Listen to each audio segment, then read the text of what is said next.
Hello, everyone. This is the topic today. What do you do if your work permit's expiring and we don't see draws in the early part, at least, of 2022? What do you do? I'm Mark Holthe, Canadian immigration lawyer, ex-immigration officer, and former high school teacher, and I am here with my guest, and really who should be driving this whole topic, Alicia Backman-Beharry, who's an immigration lawyer with Holthe Immigration Law. How are you, Alicia? I'm well. It's a strange time right now in Alberta. We were minus 20 yesterday, and then it was plus 5 degrees this morning and raining. So yeah, I'll take it. I'll take the warmth, but it's a little bit funny for January. Yeah, it sure is. It's just like this big soup outside on the streets. We had so much snow that came down, and then down here, yes, it melts, but largely because this hurricane wind we call the Chinook blows in from the mountains and melts all of the snow, and then it just becomes a soup. This is the best way to describe it. So it's Yeah. pretty messy out there. But I haven't seen the light of day for about 11 days now. I actually never did go out yesterday. That was my first day out of my quarantine, from our little excursion down the COVID lane. But very, very happy and grateful that we're all good. But today, after our live, I am going to go outside and I've got to run some errands. And so it'll be nice to get out there, even though I'll be wading in a bunch of slushy, wet water and snow. Oh, so Alicia, this is some pretty crazy times. When we look back, what the pandemic has done to the immigration system in Canada, it has been one massive roller coaster. And, Yeah. I can hear the comments from people. We hear these little pops, pop, pop, pop every time someone posts a comment. And I know that they're flooding in. And one of the biggest concerns people have right now is what the future is for express entry, something that so many people have been relying upon and counting on and basing their planning on in order to stay in Canada and become permanent residents. And now there's some uncertainty. Those of you who are probably wondering, what is Mark talking about? Go to the video that I did last night, where I went in depth. Like, I don't think anyone went as far in depth as I did. There's lots of people talking and prognosticating and suggesting what they think the world's going to look like because of that memo that was leaked by Stephen Murins on managing federal high skilled inventory. And the federal high skilled inventory is CEC, FSW, FST, the federal skilled worker, which is you guys outside Canada, CEC inside Canada, and then the federal skilled trades. And so that memo that was released, it's really scared a lot of people, and it wasn't meant to be written for public consumption. And it was meant to drive the decisions that the department is going to be making in the next couple weeks on the annual levels planning and what they're going to do with the program. So you guys definitely go back. I'll just flip over here and I'll just show you what we're talking about, and then we'll dive right into Alicia driving this ship. Igor and his crazy thumbnails. There might be no FSW draws in 2022. And so if you haven't had a chance to go watch that, looks like about 5,000 people have watched it. It is worth your time because this little memo gives a little bit of a sneak peek into what the world is doing. And I don't know if I can shift over here. I don't know. Yeah, I can. So this is the one you guys have probably seen. That's been floating around in Twitter and through WhatsApp channels and everything. But go watch that video because that one goes into great depth on this issue. So back to what we're talking about, Alicia. One of the possibilities, the very real possibilities, is that there may not be any CEC draws, or let alone no program specified draws, until possibly middle of the year at the earliest. Now, I just got off a meeting with Minister Fraser himself, with my fellow table officers, and the information that we talked about. I'm not going to say too much about that meeting until we've had a chance to complete the notes from it and disseminate it to our Canadian Bar Association members. But yeah, there's one thing's for certain is that there will not be the same type of draws that we've seen back in, say, 2020 for people outside of Canada. And even for CECs, those have been suspended since September, and it's likely we're not going to see a whole bunch of those returning back to normal. So, Alicia, what does that mean for people in Canada right now? Yeah. And that's why I wrote this really long blog article, because we could kind of see the writing on the wall. Last year, we knew things had changed and shifted. And of course, there's been a bunch of people who came a couple years ago. Maybe they came as students, maybe they came under work permits, and they've been in Canada. And what are they going to do now? Because there haven't been draws under a lot of the express entry categories. There's nothing under federal skilled worker, and there was only a few CEC draws that ended, of course, last September. So this is the article I wrote, and Mhm. we've been meaning to do a YouTube video about it. It's just been super hectic over the holidays, and I'm glad we're doing it now. We're able to kind of go over this information in depth with you so that hopefully you've got more information and you can kind of pre-plan now so that you have the best immigration options available to you for the future. Absolutely. It's interesting. I can probably post this one because I didn't watch the interview. It's going to be a little bit bigger than we have room on our screen on this page. But Sean says, I heard Minister Fraser interview on a radio today. He mentioned he's working on increasing the 400K goal. He said we should potentially see it as a minimum number. So I'm positive about the future. You know what, Sean, and you should be. Like one of the issues, the people that are going to be stuck are the ones that are outside, that are seeing their points drop and are wondering what the future holds, that are the outlanders. People inside Canada, they are very, very mindful of international students and those that are coming through, and they consider them a priority. And he did reiterate to us that yes, when we see those levels plans, the numbers are not going to go down. And he also, well, I'll stop at that because like I said, I'm the immediate past chair for the Canadian Bar Association, and my primary role is not to ferret out information from the minister and then use it for my purposes. It is for the purposes of our members generally. And so once that information is released to all of our immigration lawyers across the country, then I'm happy. I'll definitely do another video probably this evening, although my wife is wondering what the heck I'm doing with all these videos, but there's so much to talk about. I'll probably do another video tonight to just specifically talk about where I think things are really going to go. Maybe I should hold off to the levels plan, which has to come out here before February the 14th. More than likely, probably around the 11th or so, they'll do it. But we'll see. Stay tuned. That's why you need to subscribe to the channel and watch, because you'll see when we're doing new upcoming lives. So there we go. Didn't mean to kind of jump into that, but I saw that pop up from Sean. And so if the minister said it publicly, then I can talk about it. So back to this situation, Alicia. So we've got these individuals that potentially, who were counting on that ITA coming for CEC and then a bridging Yeah. open work permit. They're Yeah. No draws. So this article is for you. This article is for all those people who are foreign nationals or are in Canada and they had some sort of status, whether it was a work permit, a study permit, maybe some sort of visitor record, and now they're trying to figure out what do we do. So if most people, if you're looking for doing express entry, are either going to have a study permit or maybe a post-grad work permit, or they already are on a different type of work permit. So that's kind of where we're starting in terms of, well, when is your document expiring, right? So really get to know how long you have left on your stay in Canada. And that's really important because sometimes people lose track of time. They haven't, we call it diarizing in lawyer speak, but mm-hmm. find a diary, pull out your reminders and make sure that you know what date is your end date or the validity date where your document expires. And so you're literally going to pull up your visitor record or study permit or work permit. It's a nice colorful document in Canada and it's got some security features, and you're going to take a look at the end date of your document. And if it's expiring fairly soon, if it's expiring within the next 6 months, then this is the time. This is the time that you need to start doing some legwork so that you're prepared before it's a panic and that document's within a few days of expiring and you've got no more status. So that's our starting part.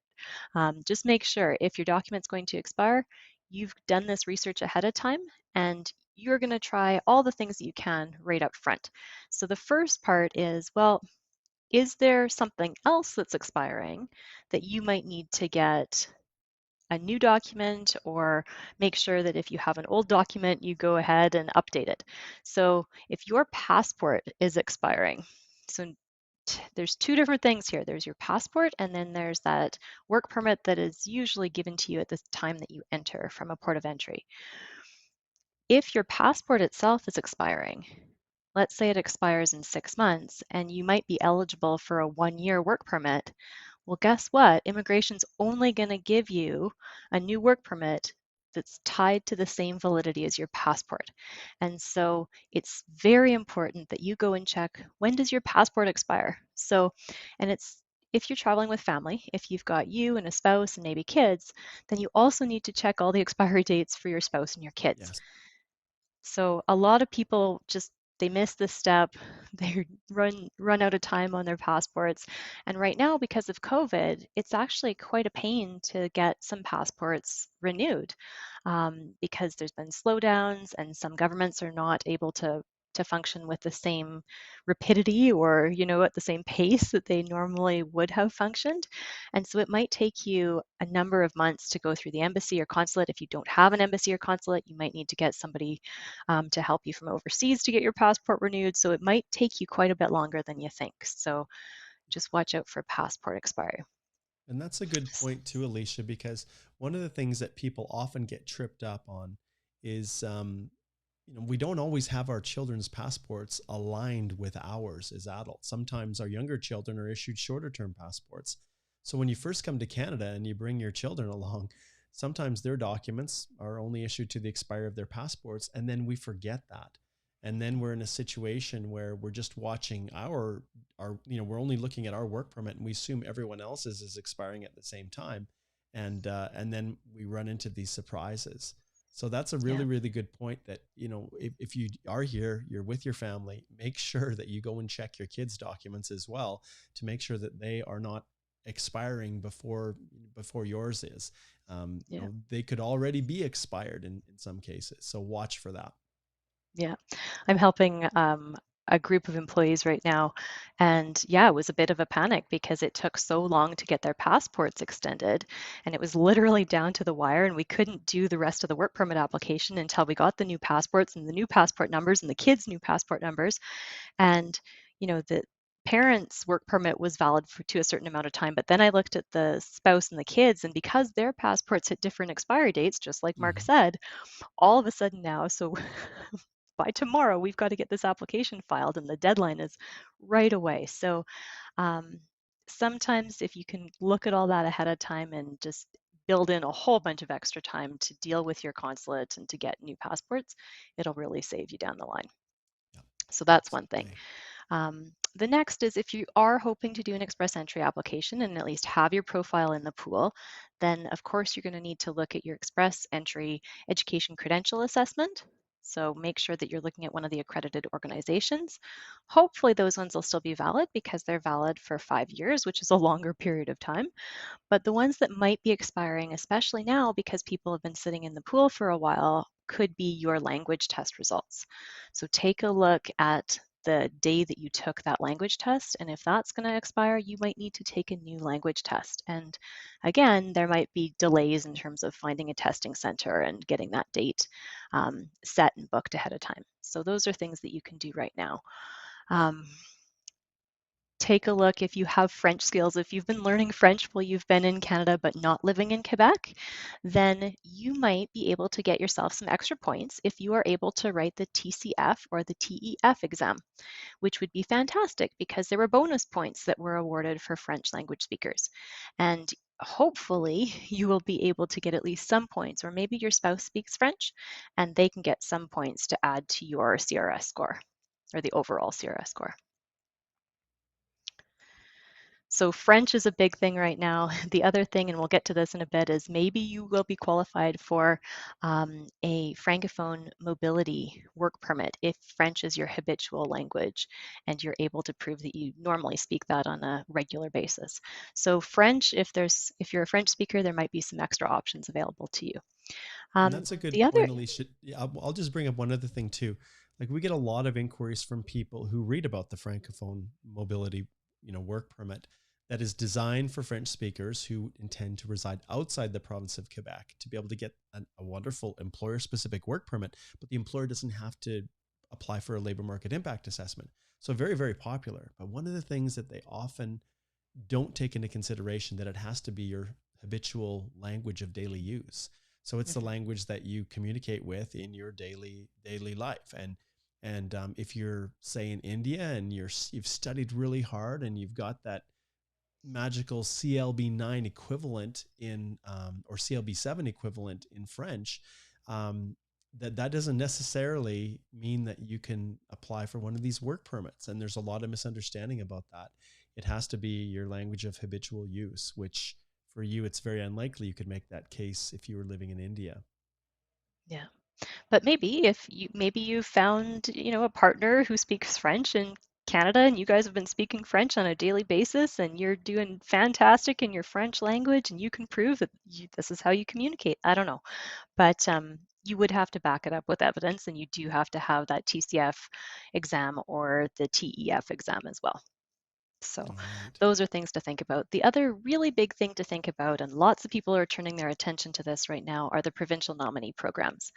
And you and I do a lot of consults, Mark, with people, Yep, and I we do. think maybe they've been sold a story about the PNP for people who are outside of Canada.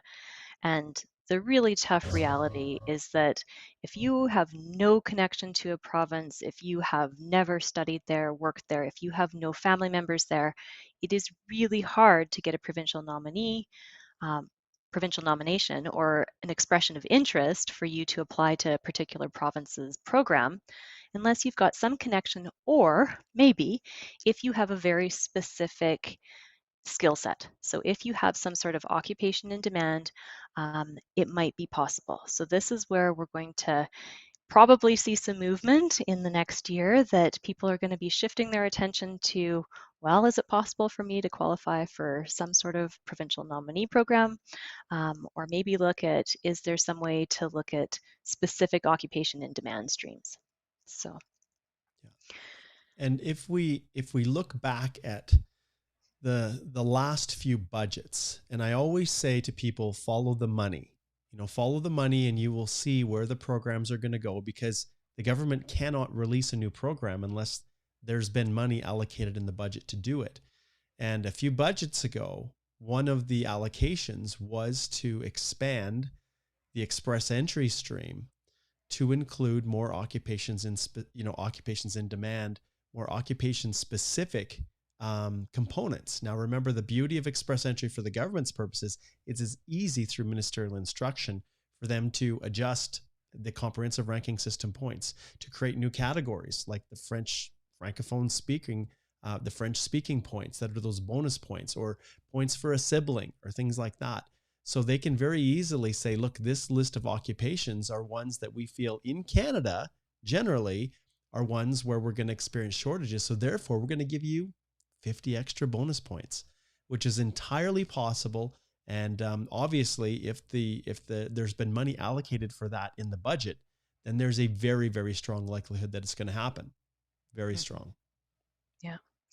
So these are all things to think about ahead of time. And then the next thing in the article that I do is I say, okay, well, take a look at the kind of work permit you have. So assuming you do have a work permit, a lot of people, you come to the border, you're tired, you've been on an international flight, or you've had a long journey, and somebody's given you paperwork and you pass it to the officer and they give you a work permit back and off you go, right? And you don't pay too much attention to the details of that work permit. Well, I'd encourage you to make sure that you pay attention to all the details on your work permit. So there are two kind of broad categories of work permits, and those would be closed work permits or open work permits. And when we say closed, there's a few different ways that you can have restrictions on your work permit. And so one would be a closed work permit in terms of who your employer can be. So sometimes a work permit is only going to say you can work for company X, and that is it, and that is all, and nobody else. You can't do any side work or any change in your employer. The other thing that could be closed is your employment location. And so be really careful and make sure that if you're working in multiple locations for your employer, let's say you've got um, job sites for different kind of customers or you've got work that leads you in the field, then there should be a notation on your work permit that says you're authorized to work at client sites across Canada or maybe across the province, depending on where it is. And the other thing that might be closed is sometimes you're authorized to work across Canada, sometimes you're authorized only to work in one particular province, sometimes you're only authorized to work in one particular city. So just be careful about that. So if you've got a closed work permit, generally you have to only work for that employer. There are some work permits that are called open work permits, meaning that most of those things are open. Sometimes they'll say you can only be in one physical location, like maybe a geographic location, but generally in an open work permit, like an open spousal work permit or a post-grad work permit, you're authorized to work for any employer in any province, in any occupation. So that's the other thing that's closed is your occupation. You have to do only that particular job at that usually corresponding NOC, National Occupation Classification Code.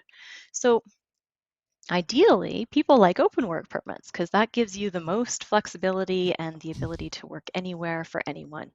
However, it's really tough. There's only certain categories of open work permits that are authorized under the Immigration and Refugee Protection Act and the regulations. So if you take a look at your work permit and it's currently an open work permit, like a post-grad work permit or an open spousal work permit, if it's an open spousal work permit, your status is normally tied to what's happening with your spouse. And so it's, unless your spouse is able to extend their work permit, you can't get another open spousal work permit usually. If you are looking at changing categories, if you want to go from that post-grad work permit and you don't have any other options, you might have to go down the employer-specific work permit route. So the first thing that I normally do with people is I talk about the differences between the International Mobility Program, which is normally going to give you a more open type of work permit, depending on what kind it is, versus the Temporary Foreign Worker Program, which is something that usually results in a closed work permit, employer-specific work permit. And that's And I the, have it. for those who are listening, that's the LMIA world. So the Yes, LMIAs are under the the Temporary Foreign temporary Worker foreign worker. Program. Yeah. Yeah. So I have a table on the article, and it goes through and it says, here are some of the categories of temporary foreign worker program LMIA required, or the general LMIA exempt under the International Mobility Program. So you'll see Francophone mobility is over there, Mobilité francophone, and that one's interesting because it's employer specific, but it is not requiring a labor market impact assessment. So it used to be called an LMO, now it's called an LMIA, but that's what I mean when I say labor market impact assessment. What happened was the government as a policy said, we're going to try to employ Canadians first. And if there are foreign nationals who need to fill that role, it's going to be one of two things. Either there's an international mobility program, so there's some sort of free trade agreement or overarching policy reason to give people a work permit, or they've gone through the temporary foreign worker program and they've tested the labor market. So all labor market impact assessments it's another organization, it's not immigration that makes this determination, it's Service Canada, or ESDC, Employment Social Development Canada, and they will make an assessment on whether the employer has gone through enough recruiting and advertising to prove that if you were to hire a foreign national, it would have a positive or neutral effect on your labor market. And so I think there's a lot of misconceptions about foreign workers and who's employing foreign workers, and I think things are hopefully changing these days. But in order to hire a foreign worker, there has to have been a lot of testing of the labor market, advertising, recruiting, and proving that you can't find a Canadian to fill that job. And it's a long process, it's a hard process, it's very picky. So most people, instead of having to go down the LMIA route, will see if there's something available in that international mobility program. But you have to have really specific things, right? There's some that are under free trade agreements. There's specific countries that are listed under those free trade agreements. There's particular requirements for each of the classes, but just take a look at your circumstances and see if there's something you think you might qualify for there. And I guess So, that's also a good time to plug the reality that, anytime that you guys are just not sure what to do, like we're here to help you guys. Like, yes, we do offer every ounce of information that we can, general information to help guide you. But in many instances, your situations are just very specific, especially with this whole topic that we're covering right now, which is all about your work permit expiring and what are my options. And Alicia, as I go through these, the comments that people have been posting, I'll just pull up, let's see if we can, oh, wrong one. Let's pull this up here. This comment from Raghu is one that, this is quite common. So wife is on a study permit. He's on a Spuzzle open work permit. I got a job, then the PNP nomination and ITA and express entry profile. Can my wife now drop out of college? So this stuff, I have to do this. I forgot to turn my sound up here. I have to do that, which is ring our little bell here, because when you get into those types of specific things, you really need to slide over and book a consultation, because we need a whole lot more information to be able to give you advice that, that you can actually rely upon.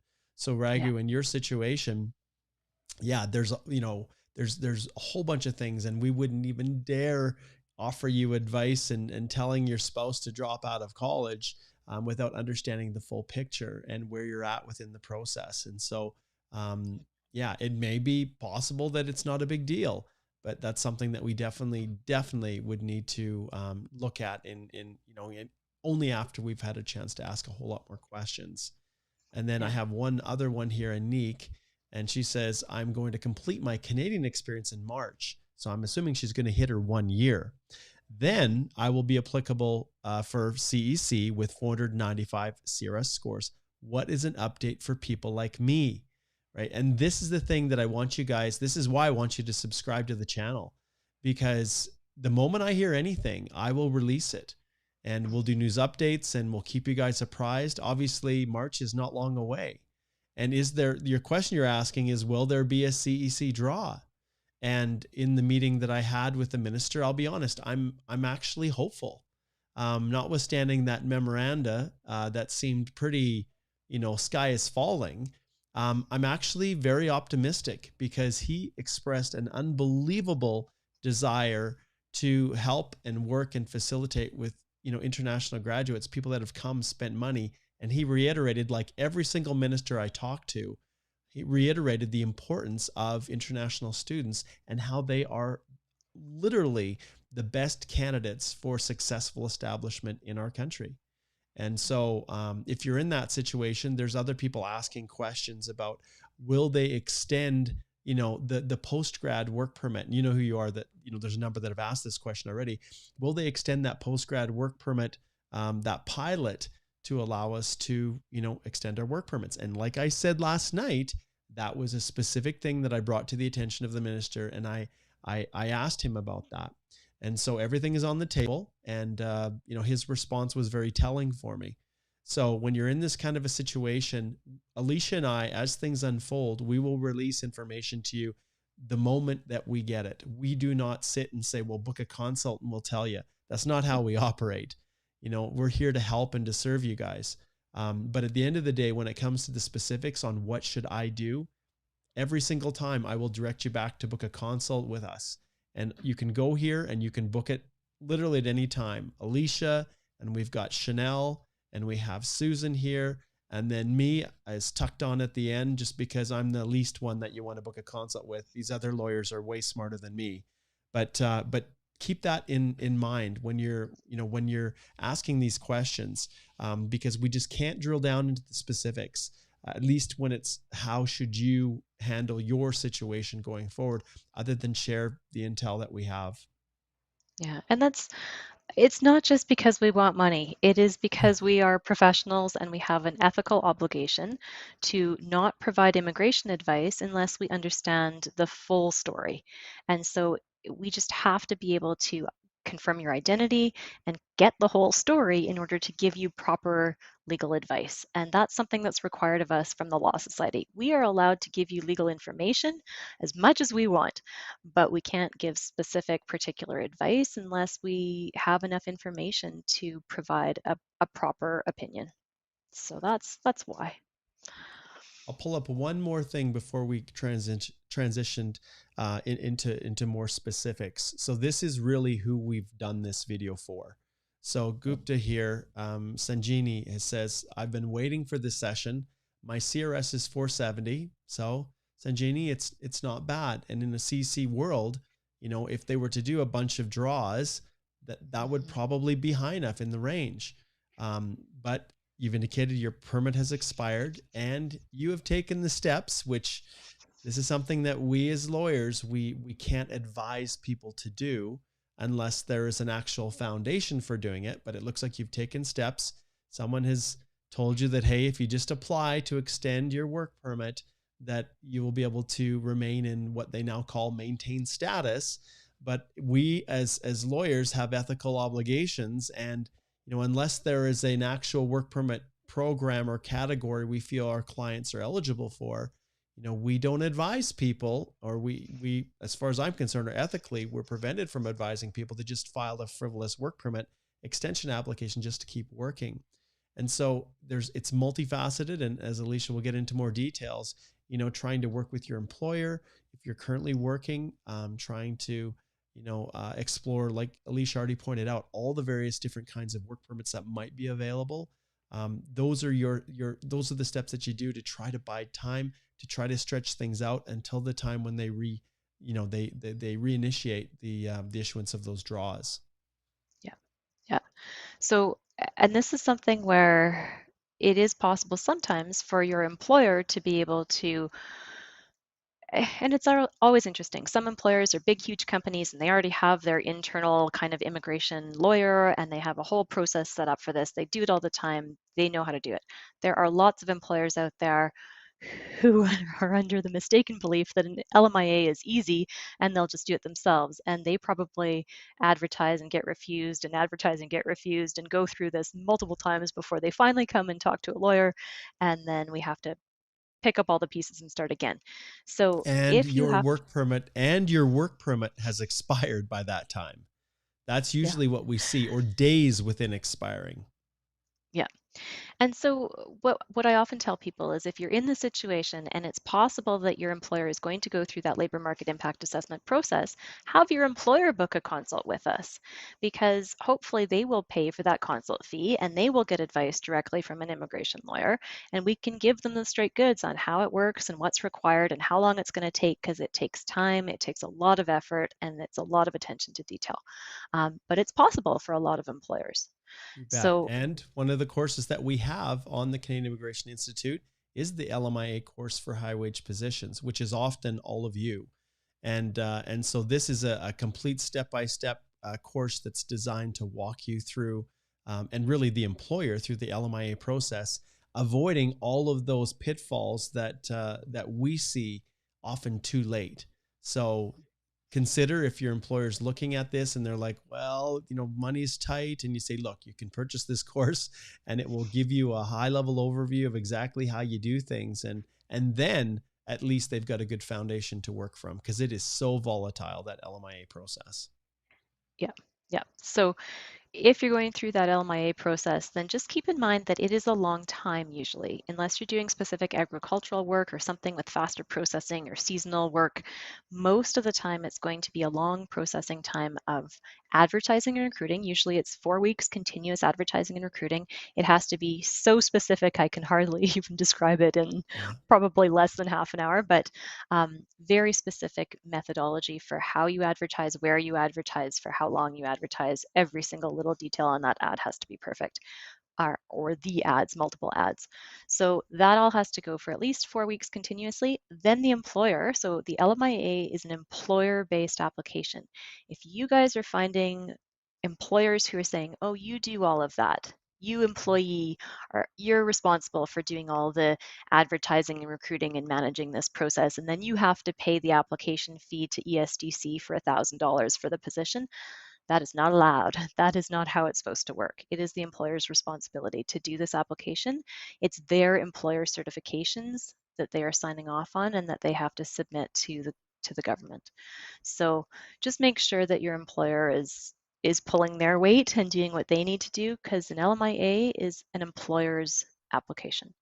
But if Yes. the employer submits that application, you can check the processing times for LMIAs, for different types of LMIAs, but it's generally pretty long right now. So the other tricky thing about Alberta is there's a refusal to process list for Alberta. So you have to make sure that your knock is not on the refusal to process list. If it is, you're never going to get an LMIA, or your employer's never going to get an LMIA unless they happen to be doing a dual intent LMIA application, which gets really complicated, but we could definitely go into the details about that. So if that whole process is going on, think 4 weeks of advertising, submit the application, the employer submits the application, then ESDC has to make a decision, which could be a few months. And only if you get an approval, or the employer gets an approval on that LMIA, are you then authorized to submit the work permit application. And just like the last comment was saying, well, sometimes people's work permit's expiring and they have to put in that work permit extension application to IRCC before the employer has heard back on the LMIA. And sometimes, if you can prove that that employer has advertised, recruited, submitted the LMIA, sometimes it's possible to put in that work permit and ask immigration to hold off on making a decision on the work permit until you get the result from the LMIA. It's tricky. It may or may not work depending on the officers that you get and the policy that's in place. So hopefully you've done your LMIA homework and had that process started now if you know that your work permit's expiring in 6 months. Yeah. Another thing I'll bring up, which I hate even talking about it, but it's something that we have to. I'm going to flip over here and just, couple days ago, Chanel and I did an episode here on the Canadian Immigration Institute YouTube channel and Facebook and wherever else this is being streamed to. We talked about job offers.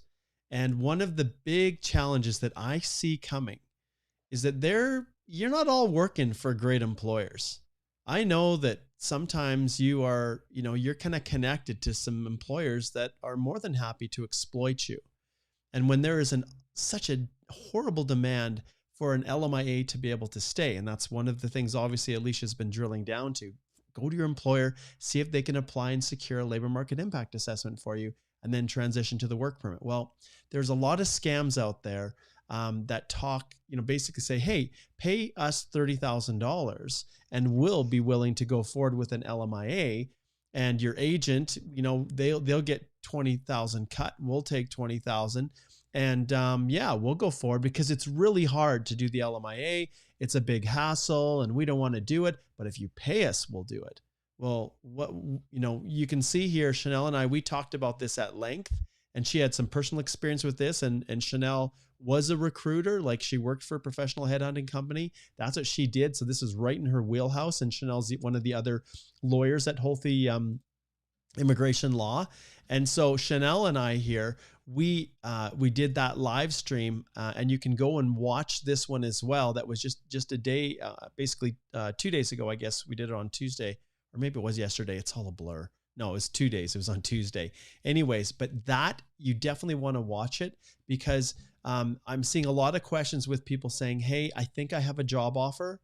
If you're outside of Canada and they don't understand how the process works, and other people who come and say, yeah, I paid 20, 30,000. So Alicia, what are your thoughts on that kind of a world when people are so desperate? I know the situation they're in. Like, what is your advice to someone who's in that situation? I mean, if it sounds too good to be true that you can pay your way into getting a job, then be super suspicious. If anybody tells you you have to pay to be able to get a job, there's alarm bells should be ringing in your head. So just be so careful about this. When we look back at my article, some offers of employment are able to be submitted through the International Mobility Program. So if, for example, you are a national of Mexico or the US and you are a professional, and there's a whole list of who qualifies. It used to be called NAFTA, and now it's the Canada-US Free Trade Agreement, US-Mexico Free Trade Agreement. But if you are a professional, then all your employer needs to do, they don't need an LMIA. They need to prove that they've offered you the position. You've got a contract. It's one of the listed professions. You have the education to back up that profession. It's listed in the Free Trade Agreement. Then they put in the offer of employment. And that offer of employment is through a portal. The employer does it, but they don't have to go out and get that labor market impact assessment. That would be ideal. Those are fantastic. And it's the employer's application to do that employer portal offer of employment, they will get what's called an A number and an O number, the order receipt number, for paying the employer compliance fee of $230. And what happens then is that you can go and submit your work permit application. So I'm helping somebody right away as soon as we're done this, Mhm. getting that employer portal application filed, and then the employee's driving up to the border in a couple days because they're a US citizen and they can actually make this application at the port of entry. So there are possibilities for working with employers that don't involve this nasty LMIA process, and for sure are much more streamlined and easy and don't have this long period of recruitment plus having ESDC go through another decision-making process. So, you know, just talk to somebody ahead of time, talk to an immigration lawyer, make sure that you understand what your options are so that you're prepared and you're not in a situation where you might be taken advantage of. Yes, exactly. I was just, I was thinking here, let's see here. I'm going to pull up one comment. And one of the things we appreciate, so this is Adriana. She's an immigration consultant that follows what we're doing here and as a past alumni of the Express Entry step-by-step course. But one of the things that she'd brought up, Alicia, was that we need to do more videos on the free trade agreements. And Mhm. like you're addressing here, NAFTA or CUSMA, the Canada-US-Mexico agreement is great if you're a US citizen or a Mexican citizen. But those same types of agreements sometimes exist for citizens of other countries. And so, yes, I appreciate that. If you guys have ideas that you want us to talk about or teach about, please let us know, because that really helps us to know that we're doing content that you actually want to hear about and follow. So I'm glad, Adriana, that you can actually see the sun out in BC. That's great. So yeah, just pay attention to what your options, I guess, for open or closed work permits, whether it's falling under the International Mobility Program or whether it's falling under the Temporary Foreign Worker Program. The reason they wanted to have that International Mobility Program with that offer of employment process is they wanted all employers to be under this regime where employers are saying, here, I'm offering a legit job, I'm committing to a wage, I'm committing to terms of employment, and if I don't follow through on that, I'm subject to an employer compliance audit or inspection. And so, either under the Temporary Foreign Worker Program or under the International Mobility Program, when employers have signed off, they can legally be bound now to be held to the conditions that they have set out in their offers of employment, whether it's under IMP or TFWP.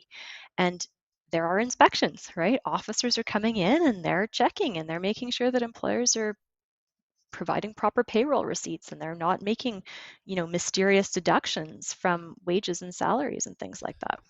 Mhm. So it is actually there to protect employees. So that's why it's such a kind of regulated area. Um, but the next thing I wanted to briefly talk about that Mark talked about too was, well, is there some possibility of switching or bridging? And keep in mind that if you have a post-grad work permit, those are only issued once. And so, yeah, so sometimes what people want to do is they hold off on applying for the post-grad work permit, and instead they say, well, I'm going to go back to school. I'm going to go to another designated learning institution. I'm going to make sure my program of studies is more than 8 months. It has to be an accredited program at a high enough level. But sometimes it's possible to kind of use one program that was a year and a half or 2 years, not quite 2 years, and then another program that's at least 8 months and put it together to get those 2 years, because 2 years is the magic number, because the post-grad work permit term is going to be tied to your term of education, your studies. And if your term of studies was only 8 months, so 8 months is the minimum, your PGWP is only going to be 8 months. If it's a year, it's going to be a year. But wait a minute, if it's 2 years term of studies, then your postgrad work permit is going to be 3 years. So everybody's hopefully going to try to find that 3 years, and maybe they have to cobble together two different sets of studies in order to get that. But if you apply too early, you're done. There's no more PGWP. What did happen briefly was that there was a temporary public policy for postgrad work permit holders to be able to apply for this special, possibly 18-month work permit But keep in mind, technically, it was not an extension for the post-grad work permit. It was just a temporary public policy for people who had had valid post-grad work permits. Yes. So we'll see, hopefully, maybe, we don't know, maybe something like that will happen again. And I want to bring up something as well, because obviously let me flip back here. I'm trying to kind of curate the comments and fill them in to our presentation in a kind of a smooth way. So Abivandan says, she says, "Hi Mark, if my postgrad work permit is expiring next month and I'm already in the pool for CEC, is there any way I can extend my postgrad work permit, like attaching a letter of explanation about backlogs and my high CRS score?" And right now there's no officer that has the authority to extend a work permit just because of the really, really difficult times that people are in. And so when we go back to here and we look at, and this is where we try to do this in an educative way to teach people in advance so that they can govern themselves accordingly. And I'll be honest, right now, as I come out of this meeting with Minister Fraser, and I see that there is going to be a cooling, a little bit of a chill when it comes to the issuance of new ITAs, because they have enough inventory to meet the levels planning for 2022 with all of the existing applicants in the queue. That's all they call it the federal high skill. It's basically the FST, the federal skilled worker, and the CECs that are in the queue right now. They have enough, very, very close to meeting the levels plans for all of 2022 if they don't invite another person to submit an application. And so in those kinds of worlds, what I now have to start talking to people about is exactly what Alicia said. Once you've used your postgrad, you've burned it up. It's done. So some of you who are looking at your scores, you're thinking, well, I'm only going to have a CEC score or CRS score of maybe 450 or 460. Well, it's going to be a while, even if they start doing rounds of invitations for it to get down to that level. So you may, although the thought of spending more international fees on school, and if you've taken a 2-year program, you may very well consider, hey, is there a university that I can transfer to use those credits that I obtained at this college to then pursue a full bachelor's degree or a master's or something like that in Canada? And so you can continue to extend, just like, applying to another DLI, like Alicia said here, and then maintain your status as a student and not use up your postgrad till the climate changes, till the world changes. So I wanted to point that out because not many people are talking about that online as an option. And obviously we're speaking to you that are still studying right now, and we're not speaking to those who have already had their postgrad work permits issued, because that's the struggle. And Abhavandana here says, this is where she's at. What do I do?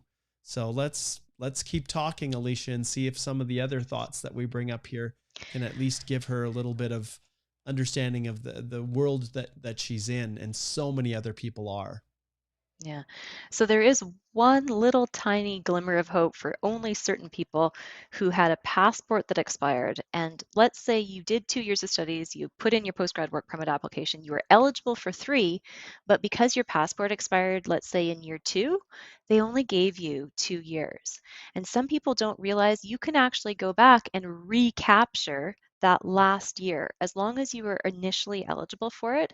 And if the only reason that your postgrad work permit expired was because your passport expired, there should be a notation on your work permit itself that said issued to end of passport expiry. And if you can tell that that's what happened, you might, in that case, that's the only way that you can actually recapture time on your postgrad work permit. It's not a new application. It's not technically an extension. It's just recapturing time that you were authorized for in the first place. So that is one thing that sometimes helps some people. Yeah. This is a little bit kind of shifting back, Alicia, but I wanted to pull this one up from MI. And it's the old passport hasn't come in. And remember, you mentioned earlier in this video that it takes time and there's delays. And well, this individual here applied for their new passport, but it's missing in transit. So either it was lost or delayed. And now the work permit's expiring in 5 days. And the question is, can I apply for the extension with my old international passport with an explanation? So what would you advise in this situation? I mean, if your work permit's expiring in 5 days, you may have to, right? There might be no other solution for you, and it's kind of like it's your last ditch effort, and you just are hoping for some miracle. It's a Hail Mary pass, but um, you don't have a legal basis because immigration's going to say, well, if you don't have a valid passport, we can't issue you a Canadian immigration document. We can't issue you a new work permit if you don't have a valid passport. The other thing that I do write about in the article as well is what's the end of my authorized period of stay? And so your authorized period of stay ends when your passport expires as well, or when your work permit expires. So it can get pretty tricky. Um, I would probably have to have more specific information to provide Yeah. more specific advice, but just generally, yeah. Yeah. I Yeah. I So just one go ahead. one good Yeah. thing is it's taking a long time right now. So if you're in this time crunch situation, you've done your best, you've got proof that you had applied for that passport, it's missing in transit, you have some hope that it will actually get to you. You have to put your work permit application in before it expires. You've got 5 days to do so. You can submit it. You can submit it with all your proof that you applied for that new passport, anything from the embassy, emails, tracking numbers, that sort of thing. Submit your application and take a look at the processing times. Work permit application from inside Canada right now, initials and extension, well, you got 4 months before that somebody's Yeah. going to open that up and take a look at it. In the meantime, as soon as you get that new passport, let's say that it actually does come to you or you're able to get a new passport issued, then right away you're going to run over to that web form and you're going to upload a copy of your work permit application file number, all the details, your UCI, all that sort of thing, and upload that new passport and say, please, please, please connect this to my application. Yeah. And I'll keep coming back to this every moment. Am I just like we talked about, if this is stuff that we can help you in more detail if we just understood a little bit more about the circumstances. And we'd love to take an hour and break it down and do the best we can, but it just doesn't work in these types of little sessions. And then I'll show you. I'll pull up one other thing which also fits for Addie here. My girlfriend's work permit's expiring this June, and we don't know what is our next step we have to take. So once again, consider sliding over and booking a consultation. And at least we can give you advice now when it's January. Oh, let me get Alicia back here. At least give you advice in now in January, so that you can see what options are available, so you can start making preparations now. The hardest part is when people book a consult when their work permit's expiring in 5 days, and then some of the options that might have been available have already slipped past. Yeah. So, yeah, the other tough thing is there's people who are in that TR to PR category. And so we haven't forgotten about you, right? You TR to PR people, because what happens is, so one of the first things I say in the article is sometimes you're eligible for a bridging work permit. If you've submitted some sort of express entry application that you've actually can prove you have your ITA, you can do that bridging work permit application. But for some people, when you don't get that acknowledgement of receipt, you're stuck. And this is the TR to PR world, because a whole bunch of people have filed their application back in May, but they didn't actually get anything because it hasn't been opened. And so you're not eligible for that special bridging work permit unless you have your acknowledgement of receipt. And so the problem here is that as a condition of TR to PR, you have to prove that you are maintaining your status or are eligible for restoration of your status. And I'm kind of going down the list of like ideally and then less ideal and then okay, and then you get kind of into the not so good options. But the not so good options are now going to be, well, if you can't go to school, right, if you can't go back and do some more studies and then maybe work part-time as a student, maybe you start to have to think about switching your status to a visitor just to make sure that you haven't completely lost your status. Or, I mean, yeah, you have to be super careful because in some circumstances, many circumstances, the normal circumstances, if you switch to visitor status, generally from within Canada, you're not able to switch back to a work permit or to a study permit because those are usually outside Canada applications. And this is all set by the regulations. there were some changes, a lot, actually, a lot of changes, and they were all largely temporary public policies to allow a whole bunch of people who are stranded inside Canada because of COVID to be able to switch from visitor status to work permit status. And I just helped somebody this morning file this interim authorization to work and their work permit application. But that public policy expires February 28th, 2022. So if you're in that situation and you might be able to switch from visitor to work permit status, do it right away, right? You only have a month and a week. So make sure that you look at that as a potential option. But you've got to maintain status as a TR to PR holder, or it says, or be eligible to restore status. And this is kind of going down the list. You don't want to have your status expiring because technically you're removable, right? CBSA officers could come to knock on your door and kick you out of the country. But if your status has expired within 90 days, then you could do an application. If you now qualify, if you have some underlying basis for a new work permit, you could put a restoration application in. So it's basically an application to change or extend my conditions on a work permit, the IMM 5710 for the work permit, but you also have to check the restore status and apply for the work permit. And a lot of people miss this, and you have to pay an additional $200 restoration fee and government processing fees to the government. And if anybody fails to make it clear that they're applying to restore and they don't pay that extra $200, you're done, you're toast, you're probably outside of your 90-day window. So just make sure. The other thing is, we had that question about the primary applicant, I like to call it the anchor applicant. Usually there's somebody who everything else depends on, right? If they fall, then the whole house of cards falls down. So if the anchor applicant in that case was the spouse, and the spouse was the study permit holder, and the other person only had the open spousal work permit, but they're the ones who got, the invitation to apply in the nomination. Usually, the anchor person usually has to maintain their status, and it's a condition on a study permit that you don't breach conditions. And one of a breach of conditions is failing to actively pursue studies. So this gets into really kind of treacherous territory. So more specific advice would be required, but just be really careful. There are some things you can't restore. Yeah. And that's why I wanted to highlight that specifically in your blog post. Alicia's got a ton of stuff in there, you guys, that address so many different circumstances. And when we do a video on this topic, what to do if your work permit is expiring, well, understand that every one of you has different circumstances that could lead to different options or different restrictions. And the only way we can really sort that out is through the consultation process. All right. Do you want to, I'll show you here. We'll pull up a positive here. We need to transition to something actually that's not dreary. So big shout out here. Then we'll add some applause. So this is Chima, got the PR card and is going back to see family soon. And we've got a whole bunch of animals and horses and planes. I think those are horses on there. It's hard to tell, but we definitely have airplanes. Maybe it's a dog. I don't know. I can't tell. Although, well, normally I'd think a horse. I can't tell what that little emoji has a blanket or a saddle on it, but I've seen lots of dogs with coats on these days. So maybe it is, but congratulations to Chima. Big shout out.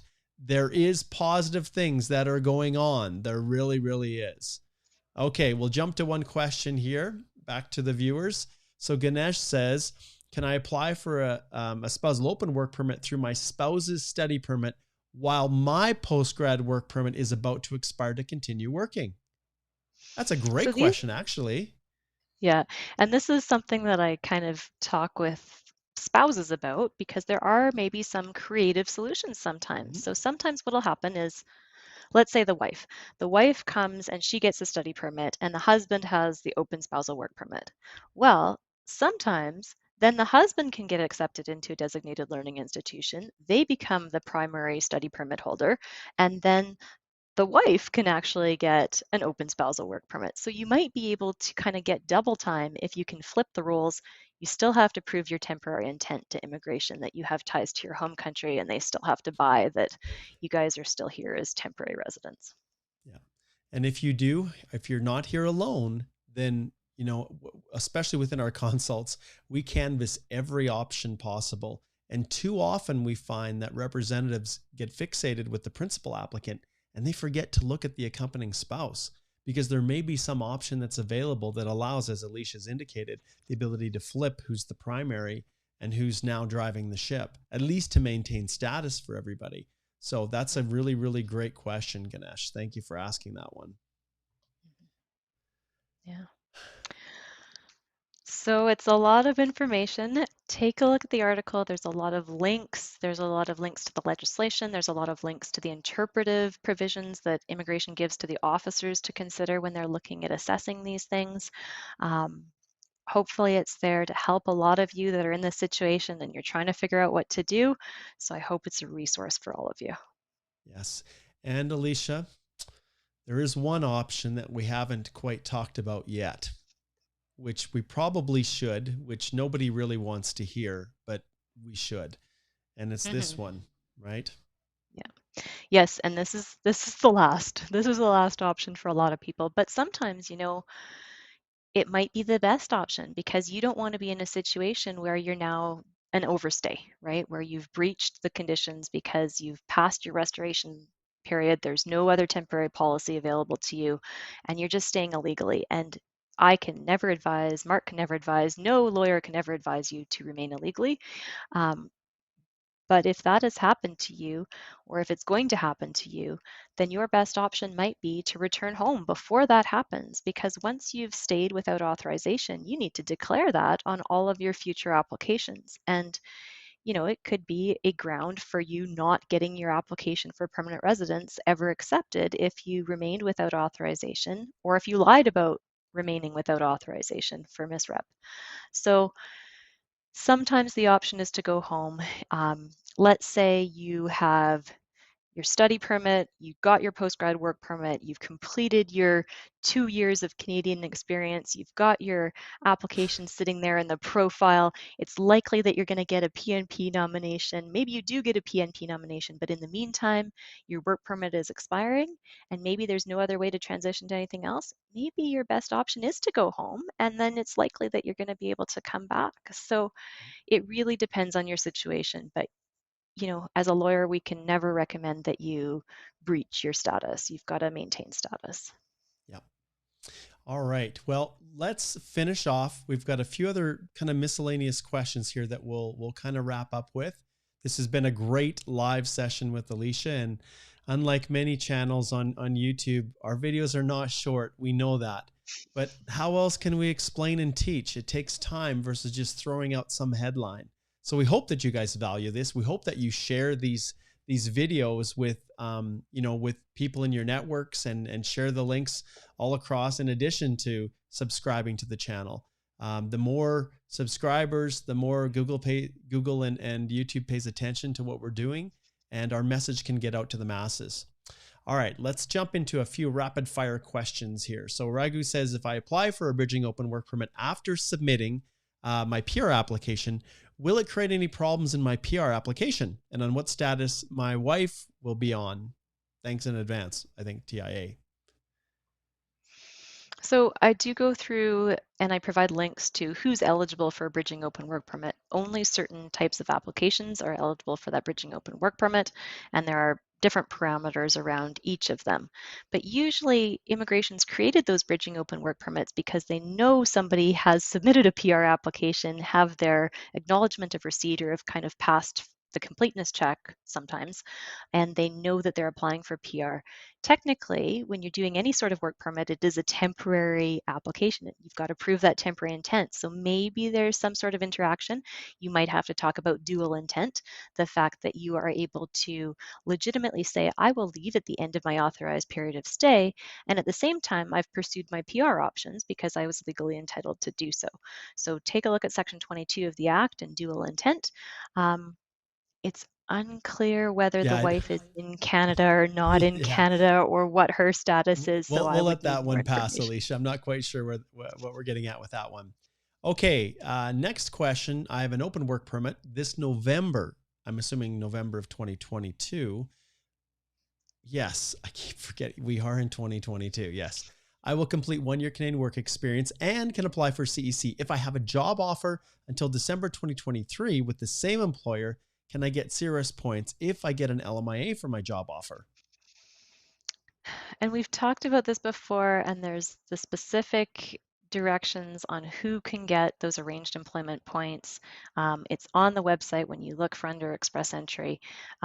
It'll go through in detail. You can usually only get arranged employment points if you have an employer-specific work permit. So it's not quite clear what kind of job offer or when, or if it's IMP or FSW. Yeah. Or sorry, temporary foreign worker program. So take a look at the website in terms of who gets arranged employment points. It can't be an open work permit of any kind. It has to be employer specific. Usually you have to have worked for that employer for 1 year, or sometimes the employer will say that they are willing to also employ you for a year after you get your PR. But you've got to meet those conditions in order to get those CRS points.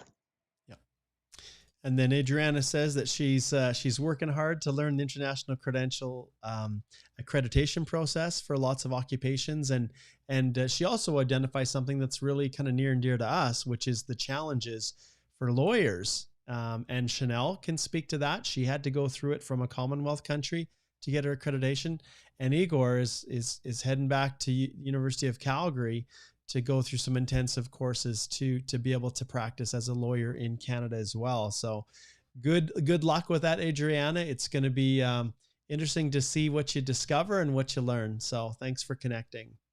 Okay, let's see what else we have here. Okay, I don't think we've answered this one. So Gurminder says, my work permit expired in December 21st. I always hate to read that. Have a score of 48 in CEC, applied for visitor record, worried about bridging work permit if any draw comes in June. Don't know if I'll be able to work anytime soon. And this is a great segue, right, into one of the challenges. Extending as a visitor may be the option that you consider, but it can also close off doors for you. Yeah, because normally you can only apply for a study permit from within Canada if you already hold a study permit or a valid work permit. You can't apply for a study permit if you only hold visitor status.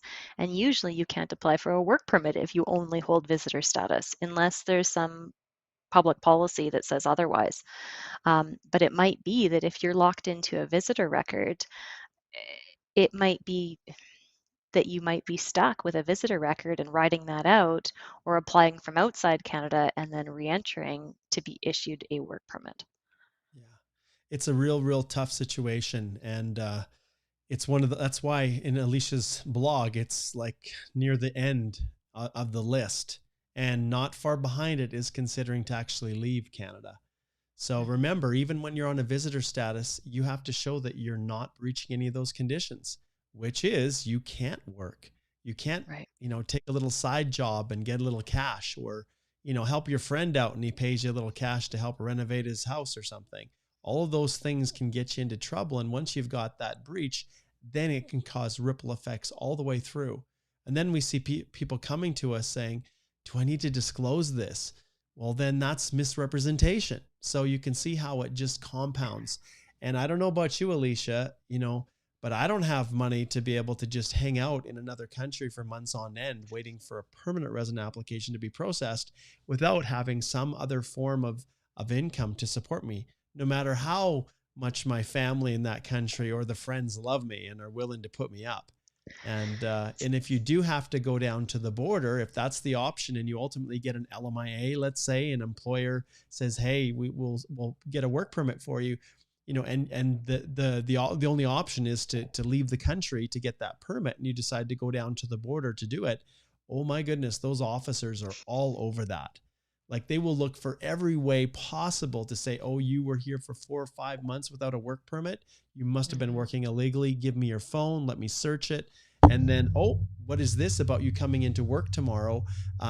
You've breached, the conditions on your temporary status, and here is an allowed to leave form, and happy trails. So I'll say two super quick things because I'm yes. watching the time. Right. But one thing is that A lot of employers don't realize it is a criminal offense to employ a foreign worker without authorization to work. And this is a big, bad, serious thing. And there are strong repercussions in terms of fines, but also there's jail time for employers who hire people without work authorization, and they are deemed to know better. So you can't, as an employer, say, oh, I had no idea, Yeah. because you are deemed to know that if a person doesn't have authorization to work, they're not authorized to work. So that's one thing. The next thing is sometimes for some people, it is possible that you might be able to stay in Canada. Let's say you're an IT person and you can completely remote work for a non-Canadian employer with non-Canadian clients. You're paid in non-Canadian currency and you're not entering the Canadian labor market at all.